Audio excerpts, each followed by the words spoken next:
ମଣିଷ ଭିତରେ ଭଗବାନ ଅଛନ୍ତି କହିଲେ ମଣିଷ ଭିତରେ ଯୋଉ ଚେତନା ଶକ୍ତି ଅଛି ସେ ଭଗବାନ ନା ନିରବରୁ ମୁଁ କ୍ଲିୟର କରିଦଉଛି କଥାଟାକୁ ଶୁଣି ସାର ଲାଷ୍ଟ ପର୍ଯ୍ୟନ୍ତ ସବୁ ଜାଣିପାରିବ। ମୋର କହିବା କଥା ହଉଛି ଯେ ତମେ କହୁଛ ପଥର ଭିତରେ ଭଗବାନ ଅଛନ୍ତି କି ନାହାନ୍ତି, ଏଇ ତ ତମର ପ୍ରଶ୍ନ। ଆଜ୍ଞା ହଁ, ତାର ଉତ୍ତରଟା ମୁଁ ପ୍ରଥମେ ତମକୁ ଆଉ ଗୋଟେ ଓଲଟା ପ୍ରଶ୍ନ ପଚାରିଲି ଯେ ବରଫ ଭିତରେ ଜଳ ଅଛି କି ନାହିଁ, ତମେ କହିଲ ନା ନାହିଁ। କିନ୍ତୁ ଦେଖ ତତ୍ଵ ହିସାବରେ ବୁଝିବା ପାଇଁ ଗଲେ ବରଫ ଭିତରେ ଜଳ ଅଛି, କାହିଁକି ନା ଜଳରୁ ବରଫ ତିଆରି। ତେଣୁ ଜଳ କେମିତି ରହିଲାନି, ଜଳ ଅଛି କିନ୍ତୁ ସେଇଟା ଡାଇରେକ୍ଟ ନାହିଁ, ସେଇଟା ଇନଡାଇରେକ୍ଟ ଅଛି। ଜଳଟା ବରଫ ପାଲଟିକି ରହିଛି। ତେଣୁ ବର୍ତ୍ତମାନ ଆମେ ଯେତେବେଳେ ଦେଖିବା ଖାଲି ବରଫଟାକୁ ଦେଖିବା, ବରଫର ଗୁଣ ଜାଣିବା, ଜଳ ଗୁଣଟା ଜାଣିପାରିବାନି, ସେ ପରିବର୍ତ୍ତିତ ହେଇଯାଇଛି ନା। ଠିକ ସେଇଭଳି ପଥର ଭିତରେ ଭଗବାନ ଇନଡାଇରେକ୍ଟ ଅଛନ୍ତି, କିନ୍ତୁ ଆମେ ତାକୁ ପଥରର ଗୁଣଟା ଜାଣିବା, କିନ୍ତୁ ବ୍ରହ୍ମର ଗୁଣଟା ଜାଣିପାରିବୁନି। କିନ୍ତୁ ବ୍ରହ୍ମ ନିଜେ ପଥର ପାଲଟିଛନ୍ତି, ଏବେ ବୁଝିପାରିଲେ ନା। କିନ୍ତୁ ଆମେ ବ୍ରହ୍ମ ସିଧା ପାଇବାନି। ଆଉ ଗୋଟେ କଥା କରିବା, ଗୋଟେ ବରଫ କଣ୍ଢେଇ ପେଟରେ କିଛି ଜଳ ପୁରେଇ ଦେବା ଖାଲ କରି, ଜଳଟା ରହିବ ନା ନାଇଁ? ରହିବ।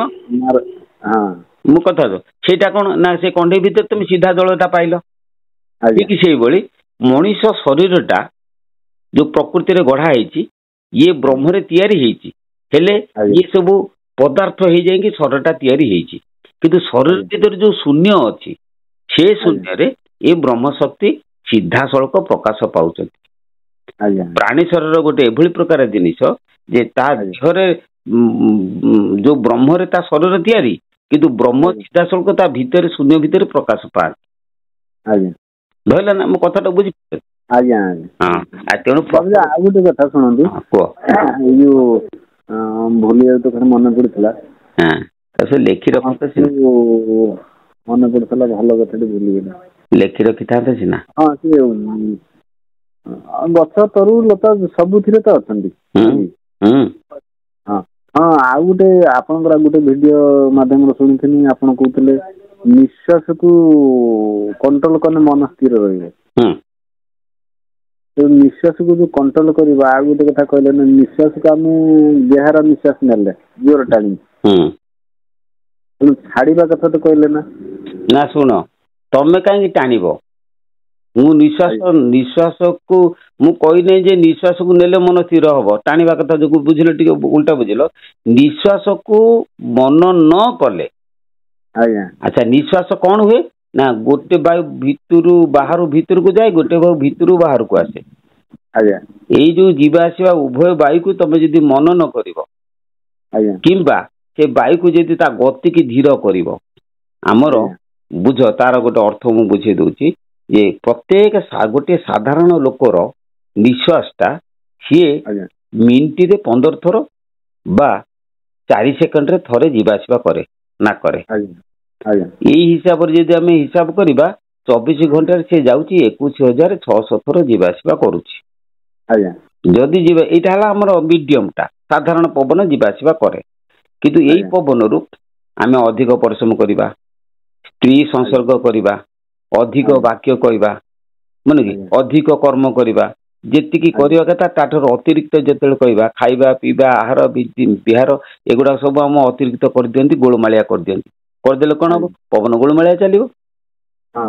ଯେତେବେଳେ ପବନ ଗୋଳମାଳିଆ ଚାଲେ, କେତେବେଳେ 21,600 ଥରରୁ କାହିଁକି ମାନେ 42,000 ନ ହେଇଯିବ, ଲକ୍ଷେ କାହିଁକି ନ ହେଇଯିବ? କଣ ଏଗୁଡା ସବୁ ଆମର ଅଧିକ ହେଇଯାଉଛି। ପବନ ଯେତେବେଳେ ଅଧିକ ହେଇଯାଉଛି, ମନ ସେଇ ହିସାବରେ ଚଞ୍ଚଳ ହଉଛି, ବୁଝିଲେ? ତେଣୁ ନିଶ୍ୱାସ ଯଦି ଆମେ କମେଇବା, ମନ ସ୍ଥିର ଅବସ୍ଥାକୁ ଆସିବ। ନିଶ୍ୱାସ ଟୋଟାଲ କମିଗଲେ ମନ ପୁରା ସ୍ଥିର ହେଇଯିବ। ବୁଝିପାରିଲେ କି? ସେଇ ଯୋଉ କମେଇବା, ଟାଣିବାର କମ କରିବା, ଛାଡିବାରେ ବି କମ କରିବା। ଆଚ୍ଛା, ତାହେଲେ ଅଳ୍ପ ଅଳ୍ପ ଟାଣିବା, ଅଳ୍ପ ଅଳ୍ପ ଛାଡିବା କଣ ହବ ନା? ନା ନା, ଆମେ ଟାଣିଲେ ହବନି, ଆମେ ଛାଡିଲେ ହବନି। ଆମେ ଯଦି ସ୍ଥିର ହିସାବରେ ବସିଯିବା ପୁରା ଥକା ମାରିକି, ସେ ଧୀରେ ଧୀରେ ଧୀରେ ଧୀରେ କମିଯିବ। କାହିଁକି ନା ପବନର ଧର୍ମ ହେଲା ସେ ଶରୀର ଭିତରେ ଧୀରେ ଧୀରେ କମିଯିବ। ତା ଧର୍ମ ହେଲା ସେ କମ ଆଡକୁ ଆସିବ। ବୁଝିପାରିଲେ? ମୁଁ ଗୋଟେ ଆଉ ଗୋଟେ ଉଦାହରଣ ଦଉଛି, ଯେ ଗୋଟେ ଲୁହାଟାକୁ ତତେକି ରଖିଦିଅ, ରଖିଦେଲେ ତମେ ତାକୁ ଶୀତଳ କର ନା, ଧର୍ମ ହେଲା ସେ ବଳେ ବଳେ ଶୀତଳ ହେଇଯିବ। ଏବେ ବୁଝିପାରିଲେ ନା? तेणु पवन धर्म है सी बड़े बड़े स्थिर हो स्थिर पूरा जीरो बाबा पूरा जब बंद हो गला हाँ है कुंभक हो भल हम भल मृत्यु हो ना पवन से पवन स्थिर हेले मनुष्य मृत्यु हुए ना बुझल से पवन के स्थिर हेले मृत्यु हुए ना कुंभक हो जाए आज्ञा बुझल कि पुणी जब स्थिर हो गला पवन फेर पुणी केमती बड़े सी फेर पुणी जो से क्रिया निवृत्त हो बड़े बड़े स्वाभाविक चलो कम बुझला ना तुम जो स्थिर से जो स्थिरतार बस पैसिवनेस सेटा केवल गुरु बतईदेवे से बतई देकी से क्रिया जी तुम पवन को धीरे धीरे तुम बसिल सी तार स्थिर हो गला हो अच्छा मुझे तुमको गोटे छोटिया उदाहरण देमी तुम जापर बुझिपारे ना से उदाहरण टा कौन कौच शुण मुझे गोटे छोट उदाहरण दूसरी तुम से उदाहरण टा जापर कौन जे तुमर गोटे पुओ अच्छी सी हूँ भारी जिदिया जदि भारी जिदिया सी कौच मत दा खंडा को दियो मु नहीं काटि तमें भावुच तमें कौच अरे बाबू ए दाटा हूँ विपद जिनिस तू काले केतले नेले कोटे हाथ गोड़ काटिज मुझे दाटा देवी ना किंतु सी जिद कर मत दाटा को दियो तमें दौना कहीं तमें तार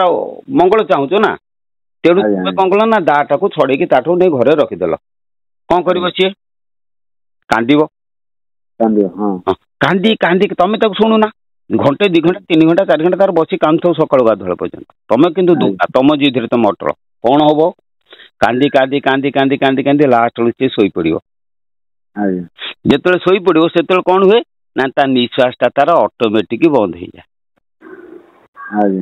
जो पुणी डाकीदब सी से शस कि उठो ता निश्वास टा जोर चलो ना ना ये साधनाटा हूँ से तमें परमात्मा को ध्यान करी करी करी करी जो शोई पड़ो ता ना हूँ जोग निद्रा बुझल जो तुम जोग निद्रा रे शोई पड़ो से तुम केतबेले कुंभक हो सारे तुम जापर तुमर कुंभक हो शरीर स्थिर पवन स्थिर मन स्थिर ये 3टा जो स्थिर हो ऑटोमेटिक आत्मज्योति तुम दर्शन हम जो दर्शन हम पुणी जो तुम स्थूल मार्ग कामना बासना अच्छी तो पुणी जो ध्यान छाड़ी आसो ऑटोमेटिक पवन जमी चलता सेमती चलो बुझिल ना मो कथा जन जन ध्यान करू करू हेट मुंडिया है तले शोई पड़ी निदर ना सेटा भूल भूल सेटा ठीक नुहे सेटा निद हेल्ला ये निद्रा आमर संसार निद्रा माया निद्रा ताकू जोग निद्रा कह जाए ना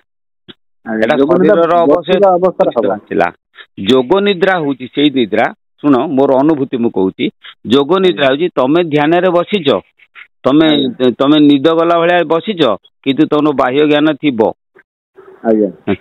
कौटी किए कौन पार्टी कर शुभुव किंतु तुम सब भितर रिएक्शन हो नटा हूँ जोगर प्रथम स्टेज रे बाहर ज्ञान सब थी किंतु तुमको जना पड़न से निद जो ग्राह गाढ़ हो जाग्रत जाग्रत स्वप्न सुसुप्ति तुरीय अति तुरीय अवस्था सब रही गोटे गोटे स्टेज अच्छी तेणु जो तुम प्रथम जाग्रत ध्यान कर जाग्रत रु धीरे धीरे तुम जीव कौन स्वप्न को स्वप्न रु जीव तुम सुसुप्ति की सुसुप्ति जीव तुरीय तुरीय पर जीव अति तुरीय तुरीय अवतार तुम हो समाधि कौन यहाँ हूँ सरल साधना भी तुम जोटा कहता सरल कथा किंतु आम मुनि ऋषि मानकर विभिन्न प्रकार क्रिया रही है कि ये आसन करी प्राणायाम करी नाक को चिपीमी कान को चिपीमी एत कथा कौन दरकार